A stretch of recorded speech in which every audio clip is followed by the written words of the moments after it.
So it kind of dawned on me when I did the video about, you know, encouraging drivers to do things and create videos and all that kind of stuff.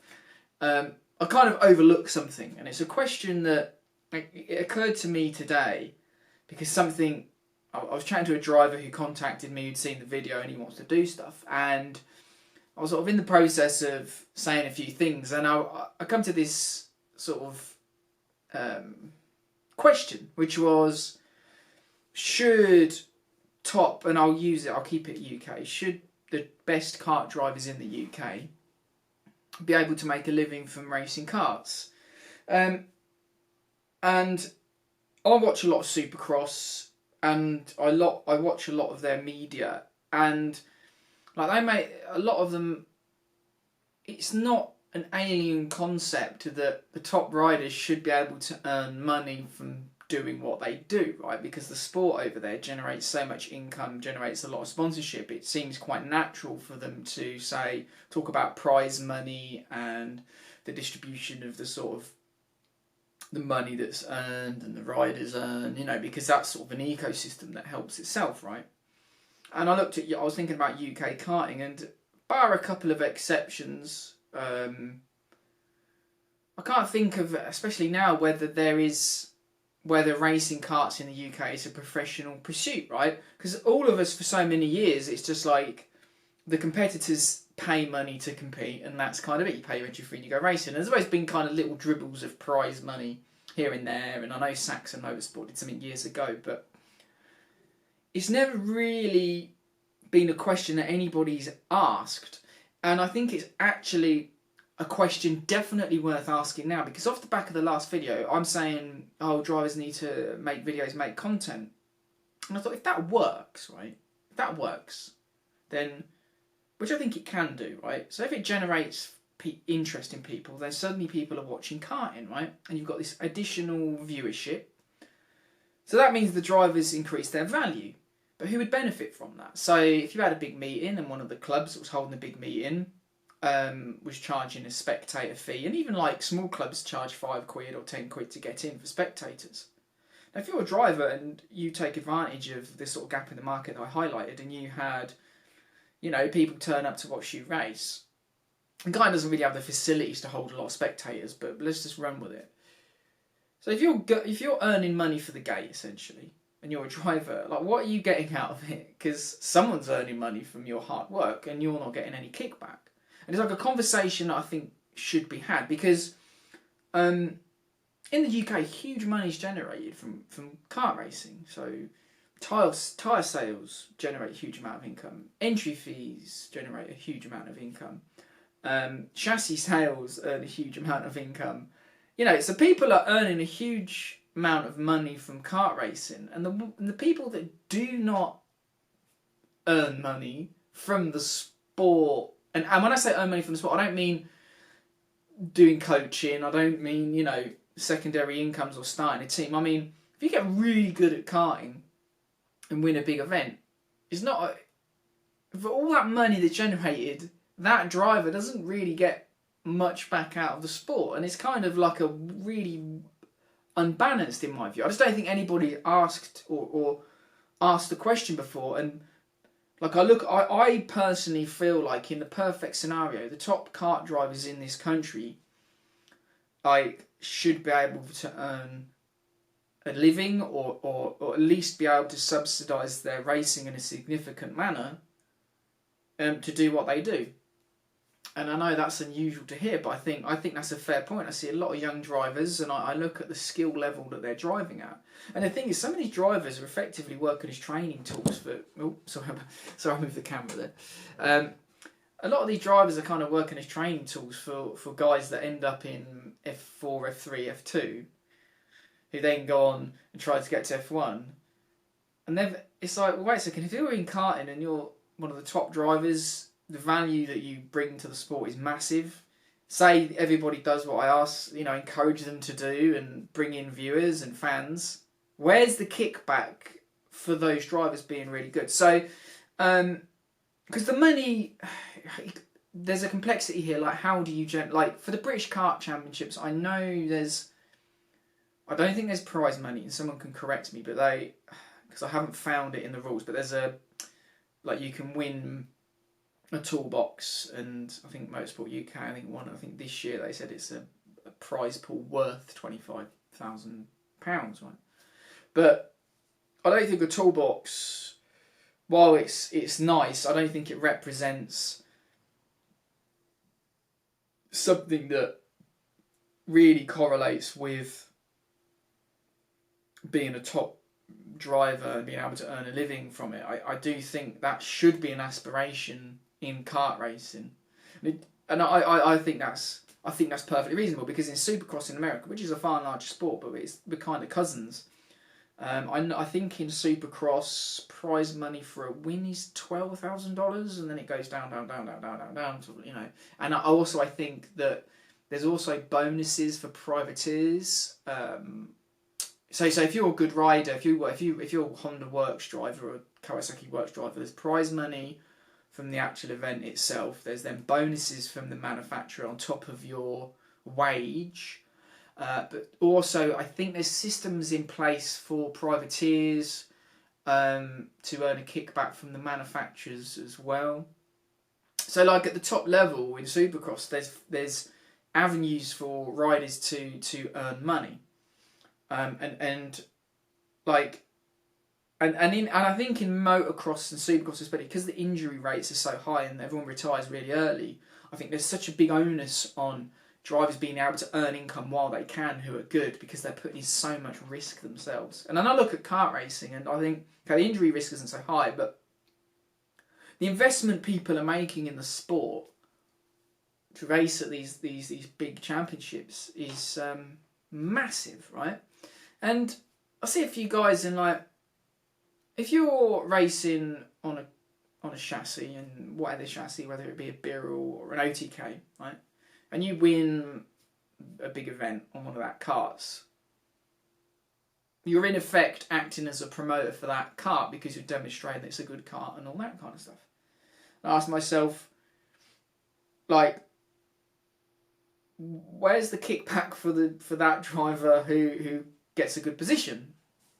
I've always had a thing about drivers running sticker kits and of the manufacturer, because it's why would you put that effectively the advertisement space you have on a kart, and then you spend money to promote the brand that you've just spent money buying the kart off? And I've never really quite understood that. I mean, I'm happy to wear the colours of any brand or kart that associated with kart manufacturer or team that wanted to sponsor me, but it's I just want to plant the seed in drivers to understand that if we are able as a sport to take advantage of the growth of viewership and stuff like that, I really think that you should make sure that you are really up to date with where the revenue streams are in the sport.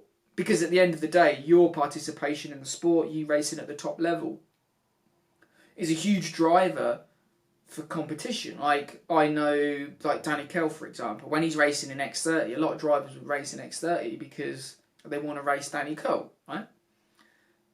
So, if you're Danny Kell, I'm just using Danny Kell as an example, Danny, and you've got drivers coming into this class to race you, then someone's making money off of that. Someone's selling karts, someone's selling tyres, someone's selling entry forms, right? So where's the kickback? Where's the sports kickback? And I think a lot of young drivers, I think you should... I can't change the sport. It can only be changed from the drivers. But I think it's a principle and an aspiration that we should have a sport where the best drivers in the country are able to earn a living. And I don't think that's something that... I think maybe in Britain we have a bit of an allergy to that kind of prize money mentality, which is fine. But I think in America they're a lot more comfortable with it, because of course this really was sparked when I saw Kart Chaser post a picture of the prize money that's been handed out to a couple of drivers, and I think I can't remember the names of them. I remember Ryan Norberg's on $7,000 or something like that, and I just thought that seems a totally different culture to here. Yet I just don't. I want the young drivers who are really top level to understand their value and what they bring, and I would love to have an opportunity for those that are really good at the sport to benefit financially, and I don't think we should be ashamed to talk about that. But realistically, we would have to look at the structure of the sport to actually make this kind of functional, and I understand this, because we have so many classes, it's so fragmented. We no longer have a pinnacle class in the UK. So if an organiser was to implement prize money and that kind of system, where Supercross and motocross are more efficient, is the 450s the top class, the 250s kind of the class beneath that, and that's very clear. The sport is very clean in that sense. So like you have the Supercross, and then the Supercross distribute the prize money, and then the manufacturers want to be there because that's where everybody's watching. It's so defined. Whereas in kart racing, we have a sport that's very at the whim of the market, what class is in vogue. So as a structure of the sport, it's actually not simple to go, oh, let's have prize money and drivers get paid. It's not. I understand what I'm saying here is not logistically simple. But even like on a simple level, I think Kawasaki do like a Team Green Army in the UK, and I think it's to do with the amateur races, and like the top placed Kawasaki, I think, gets like 150 quid, and like you have these kickbacks and functions, and I think if drivers as a whole realise their power, because without the drivers there is no sport, there is nobody's getting paid, no one's selling tyres, right? So without the drivers, there is no sport. And I think collectively, as a sport, I think as a collective responsibility, because of the investment we're asking top drivers to make in the sport to win the championship is so huge, we should be at a stage now where we ask ethically and morally, are we doing enough to give these drivers a sort of financial reward? Because I don't think the risk-reward ratio in karting is correct at the moment. And we're at the very beginning of this conversation, and I think young drivers, especially if you do start to make content and people do start to engage with what you're doing, understand your value very early on. I think motorsport as a culture, especially in the UK, we